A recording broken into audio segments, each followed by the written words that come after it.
Hi guys and welcome back to Tech With You, and today we're doing Everyday Tech Carry 2023. Apologies for the different audio and video quality for the start of this video as I show you the smartphone I use. Then I'll switch across to the better quality video camera. My choice for Everyday Tech Carry 2023 smartphone was the iPhone 12 Pro. I felt this was the best bang for the buck when I was buying a refurbished iPhone. Other than the camera and the notch design, very little has changed. It still has the boxy design, just like the iPhone 14 Pro on the outsides, with the stainless steel, which attracts lots of fingerprints. It's got the nice graphite or space grey black. I really like this. I've got blue LED lights on, so it looks very different. I do like the grey or black design of iPads, MacBooks, and in this case, my iPhone 12 Pro. As for cases, I bought this Apple silicone fake copy. This is not an actual Apple silicone case. Unfortunately, they're too expensive. So I purchased this one off a little shop in my town, and it actually looks fairly good on the device. It does take a bit of time to get it on, but actually when it's on, it complements the black quite well at the camera lens. I think the look and design of this case really mimics the actual Apple case, and therefore it's actually really worth it. I paid £13 for this case, and so far I do like it, although my go-to case is a generic see-through one. This see-through case cost me about £7 in the UK, and I think it really shows off elements of the Apple iPhone 12 Pro design. It's got very good camera protection, and although it's a bit scratched and smeared, it does show off the nice back of the phone, and it gives a nice feel when you're looking at the front of the device, so I do really enjoy using this case.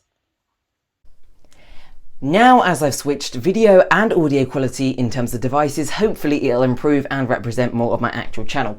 So my earbuds of choice are the Samsung Galaxy Buds 2. Now these were given to me along with the Samsung Galaxy Watch here. That is the reason they don't fit into the Apple ecosystem.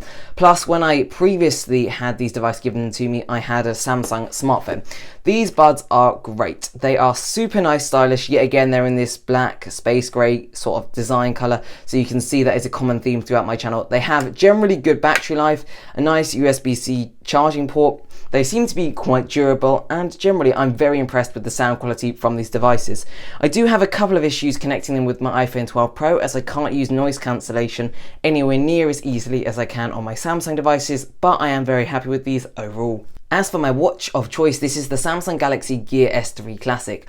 I do not use a watch on a daily basis. This is only for very special occasions, so this suits me very nicely. I do find it quite thick for 2023, and the software is a little bit outdated, but as it was given to me and it's not really part of my everyday carry, it's more something I have, but I thought I'd talk about it anyway because I do find it a nice watch. It's definitely very stylish, it looks good on the wrist, and I really love these sport bands. Yet again, I've gone for some nice black sport bands, but I do really like these. I actually purchased them on Amazon as an alternative to Samsung one.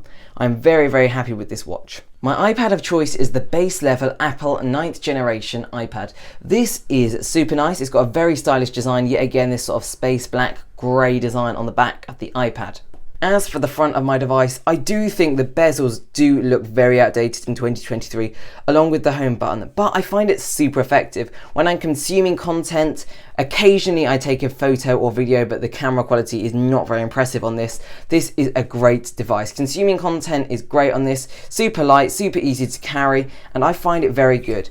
As for digital work, I use this stylus pen, which I have made a video on, which I purchased from Amazon. It was fairly inexpensive, and it is an equivalent of the Apple Pencil. Yet again, I've gone for the nice black color. It works really effectively on this device, and I really enjoy using it when I'm getting some work done. So this is part of my carry, although I predominantly used it in my house.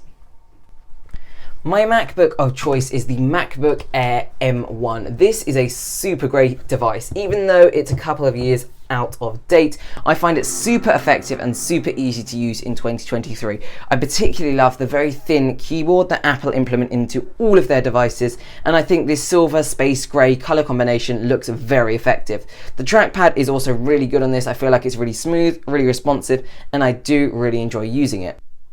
Also, there are slightly outdated bezels. It's not got the newer notch design like some of the MacBook Airs. However, I do feel like despite these bezels, generally they are quite thin, especially when you compare it to the bezels on that of an iPad 9th generation. It's super light, super easy to carry, and I really enjoy this as part of my everyday tech carry. Anyone looking for a base level MacBook Air, which is great for basic tasks. This is great. It is quite expensive, but I feel that it works quite well even with heavier tasks, although I do not use this to render particularly harsh content or consume particularly power heavy tasks. As many YouTubers comment, the Apple MacBook and iPad screens are a fingerprint magnet, and despite cleaning this regularly, I do find that is one of the common cons with these Apple products is they seem to attract fingerprints very frequently.